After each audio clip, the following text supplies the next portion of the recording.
What to do if a hostile road rager gets out of his car and approaches our vehicle. Let's talk about it in this video. Stick around.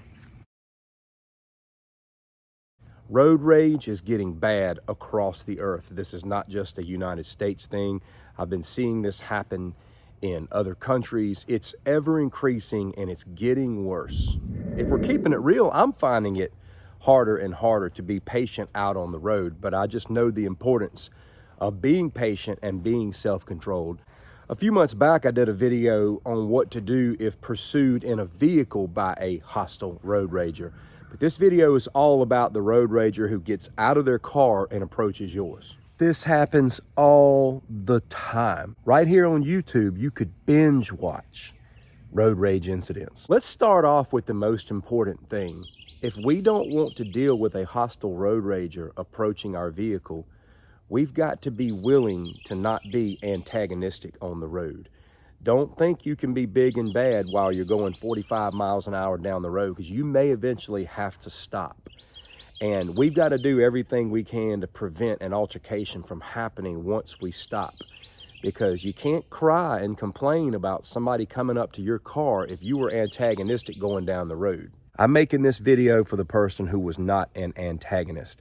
I'm making this video for the person who just happened to stumble into the wrong person, and maybe they made a mistake on the road and now somebody's after you. Road rage altercations are especially dangerous because you're now mixed up with somebody you don't know anything about, and this person is bold enough to have gotten out of their vehicle and come to yours, and that's a problem. It's a special kind of high-strung person who's willing to get out of their vehicle and come to yours and have a physical altercation. So you're already dealing with a huge problem. You don't know about their backstory. You don't know about the weapons that they're carrying. So you just don't want to be in that situation. You want to avoid it. You want to think of every possible out in that situation. First off, if you can drive away, do it. Do it as fast as you can. Get out of there. Find a way out. Drive away from that situation. And if you drive away and they get in their car and they start coming after you, default back to what we talked about in my last video. Get on the phone with the authorities, but don't go to your house and don't pull over again. If you can get to a police station, go there. I know a lot of people told me in the comments that's what they would do. Oftentimes that's a deterrent. That's all it is. But if you can get away from there, get away. If you can't get away, they are still approaching your vehicle. There's a lot of things that's got to happen at this point.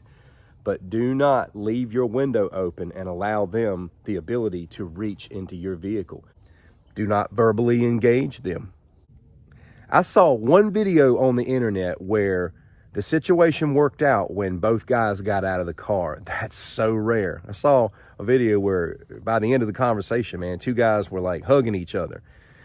You know, there's these rare scenarios where people get out and talk it out like a man, but you don't want to take that chance. A lot of times verbally engaging somebody's just going to escalate the situation. Next thing you know, you're in a fight out in the street. Yes, they may try to bust out your window, and at that point, you've got to be willing to take serious actions, and I hope you're not riding around out on the road without a way to defend yourself from your vehicle.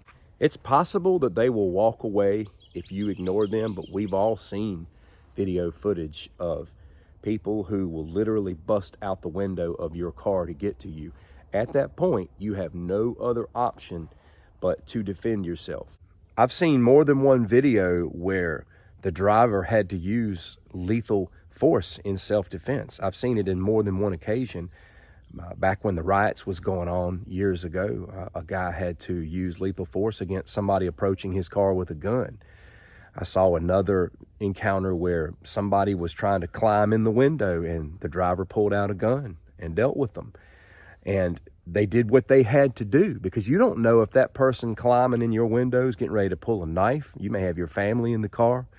If you don't have a firearm, you need to have something of deterrent value with you, whether it's a blade, whether it's pepper spray, whether it's a stun gun. I shout this from the rooftops in so many of my videos, only because I care, and that is, I'm glad we have the police, and I'm glad we can call them in a lot of situations. But there are going to be countless scenarios where they cannot get to you. And if your mindset is, well, the police will take care of me, you're putting yourself in a bad position to be a victim. I look at it like this. I'm responsible for myself. I'm responsible for my family. When and if necessary, I will involve the police. But if there's no time to get the police involved, you've got to take your stand, and that is reality. What I don't want is for you to be a sitting duck and afraid and unable to answer the problem. Let's recap. First and foremost, don't be antagonistic, because you may have to answer for that at the next stoplight. If you made a mistake and you're being pursued by the road rager, they get out of their car. If you see a way to drive away, worry about everything else later, but get away from them and drive away if you can. If you're stuck and you cannot move, keep your windows up. Do not engage with them. If they want to force their way into the vehicle, that's only going to give you more justification for what you do in defending yourself. And always be looking for those opportunities to get away. You know, you may not be able to get away at this moment, but maybe you will at the next moment. If you haven't, it's time to start thinking about what you're going to carry with you on the road. You may think, Daniel, I don't need anything. I just don't agree with that. I think we live in a world of crazy people that will impose their will upon you, even if you're out doing what's right. You can't control how people act in this world. You can only control how you respond to it. That's all, my friends. I hope you found this video helpful. In the comment section, I would like for you to share scenarios where you did things to avoid a road rage street fight. How did you get out of the situation? What did you do? How did you respond? Take care.